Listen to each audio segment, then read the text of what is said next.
Good morning. It is Monday, March 11th, 2019. I'm Allie Owens, and this is Monday Meditations. Today's meditation is, when my dream is bigger than me, I am left with no choice but to grow large enough to carry it. Now, this was a mind-blowing concept for me when I first figured it out. I think a lot of the time we are dissuaded from dreaming big, like really big, like pie in the sky, wildest dreams, I'm going to be friends with Oprah, big, right? Other people dissuade us, but we also dissuade ourselves. And why? Because we look around at the status quo and we use it as an excuse not to go after our dreams because our dreams are big and scary and they don't fit into the status quo.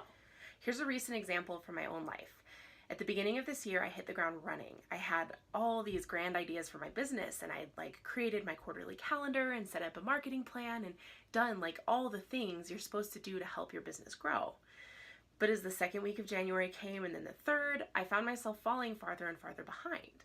And this caused me to stress like crazy, which then caused me to spin my wheels even faster, trying to get everything done. And as we all know, spinning dozens of plates in the air is not a good way to keep any of them from breaking.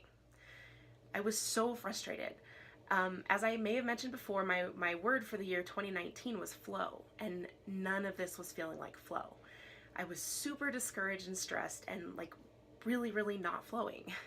And then one day I heard something that changed my life. I'm part of a year-long coaching program with a woman named Tiffany Han, who's a coach and podcaster and just an all-around badass woman. You guys should check her out, by the way. Tiffany Han, H-A-N. She's amazing. Anyway, I told her I was feeling overwhelmed and explained about my best laid plans and all that.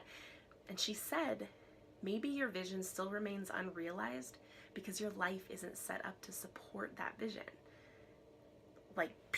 What?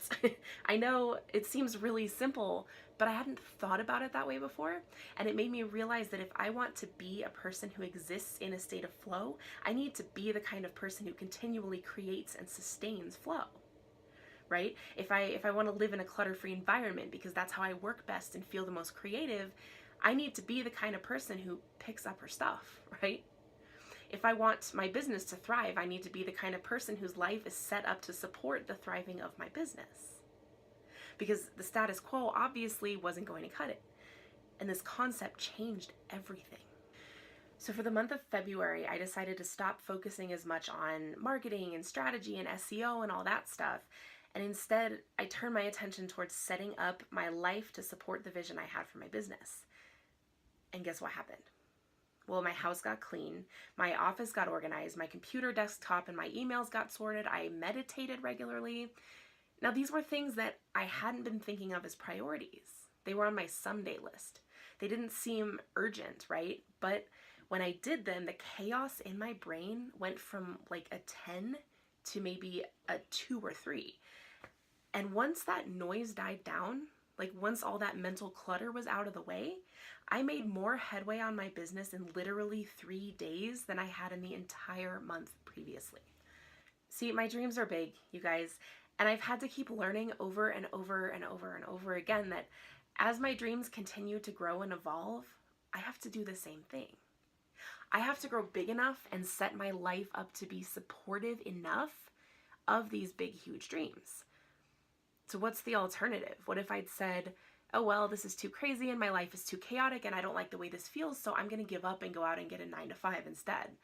Okay, that would work, but it wouldn't have felt good. And I'd probably spend my life wondering what would have happened if I hadn't thrown in the towel. When things get hard, when your dreams get too big for you to handle, don't give up, at least not right away. Instead, think about where you can grow instead. Can you improve or shift a certain area of your life so that it better serves your dreams and your vision, even if it seems unrelated? Maybe it's the key. Maybe it's the thing that's finally going to make it work. So to wrap up, I just want to let you know that if you have big, scary dreams, you're awesome. And those dreams are counting on you to grow strong enough to carry them through and be seen in the world. What are you going to do? Thank you so much for listening.